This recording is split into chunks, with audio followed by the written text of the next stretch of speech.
Lights, camera, storage, action.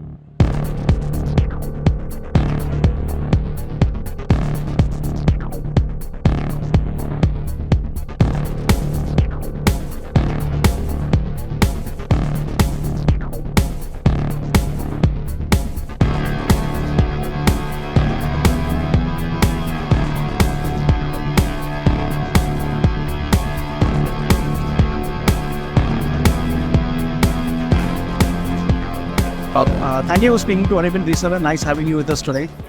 Chris, thanks for having me. It's great to be here. Thank you. We would like to start with a brief about the regional security threat landscape. How has that evolved over the past couple of years? Sure. I spent a lot of time talking about this for Acronis, and it really informs what we're exhibiting at the booth today and our appearances on the XLab security stage. We talk specifically about how AI tools like generative AI tools, specifically like ChatGPT, are helping cyber criminals. They're making their social engineering attacks more ingenious. It's helping them craft malware code and uncover vulnerabilities and write code to exploit those vulnerabilities and write code to obfuscate those vulnerabilities. More than anything else, it's really helping criminals scale their existing attacks with much greater volume and frequency.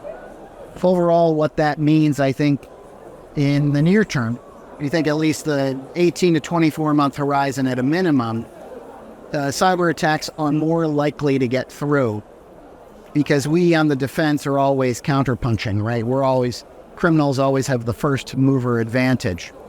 So what we talk about in terms of response to that are a couple of things. One is you take advantage of AI yourself where you can. So Acronis has been using AI technology in our endpoint protection for 7 years. It's one of the reasons that our anti-ransomware capability is so highly rated by independent testers, because we're identifying threats by their behavior, not what they look like. And the agent is constantly learning new behaviors and is so able to respond, stop the attack, clean up any damage. So one, use AI where you can. Two, build your defense in depth. You have to not just stop at endpoint protection. You want to look at things like the next stage with EDR or MDR services so that you're identifying more sophisticated, stealthier threats and correlating events from multiple endpoints and making remediation recommendations, right? And there's generally machine learning, heuristics, AI involved in that as well. It also means things like monitoring the flow of data in your organization. Many ransomware attacks will exfiltrate a lot of sensitive data before they trigger the encryption attack. And if you're not monitoring for anomalous data flows, say with data loss prevention technology, you're not going to see that. And you won't know it until you get the ransom threat that says, pay up or we'll leak your data online. And that's a particular problem if you're like in a regulated industry where you'll suffer fines if you don't protect your customers' sensitive data. It also means that you really have to focus on recovery in a way that maybe we haven't focused on as businesses in a few years, because attacks are likelier to succeed in the short term. So you really need to look at your incident response game, your backup and recovery, maybe consider a disaster recovery strategy. That combination of the two, cybersecurity defense and recovery, is how you build cyber resilience. And I think it's the best way that businesses are going to be able to get through this very difficult time where AI-enabled cyber criminals will have an advantage over us until we learn to counterpunch and effectively use AI ourselves beyond the way vendors like Acronis are already doing. In terms of the technology landscape, which is ever evolving, we've seen a lot of new technologies come in. Artificial intelligence, we have cloud, we have all sorts of automation technologies as well. In terms of security perspective, how are you helping your partners stay ahead of the competition and also stay informed of new threats that are evolving and also what the customers require? So a few answers there to that very good multi-part question.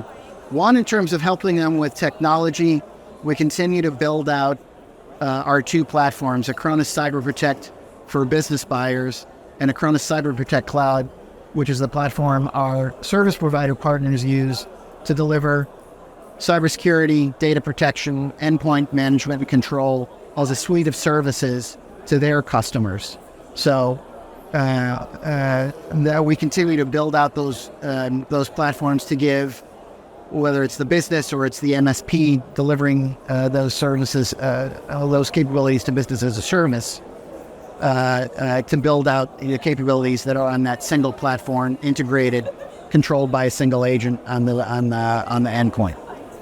Two, in terms of enabling our partners, we continue to build out training programs for them, and that goes beyond just effectively deploying and managing the Acronis technology. It's also helping them optimize their business, manage their back-end systems better, market more effectively to their customers, all the things that a well-run MSP does to manage their bottom line and grow their revenues.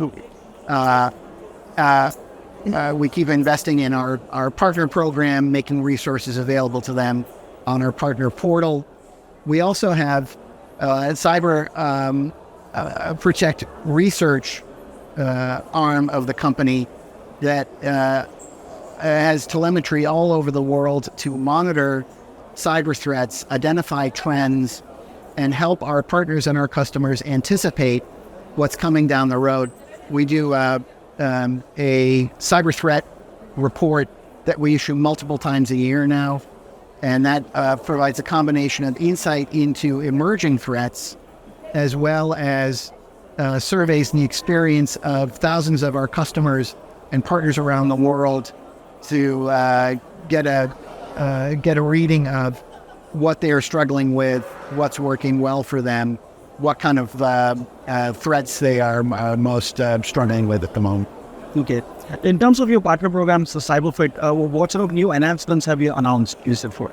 So I would say the CyberFit program has not so much new features as broadening scope in terms of what the Academy does to train our partners and customers on its use. So we now provide on-site and online and on-demand training programs so that basically you can start learning more about how to take advantage of things like the CyberFit score, which is a kind of an aggregate of your cybersecurity and data protection measures that you're taking, and shows what kind of things that you might do to further reduce your risk or that of your clients if you're a service provider. So making it more accessible, more on-demand, easier to use. Those are the sort of the main things we're doing there. Thank you for speaking to us. Nice having you with us today. Chris, it's great to be here. Thanks for having us. Thank you.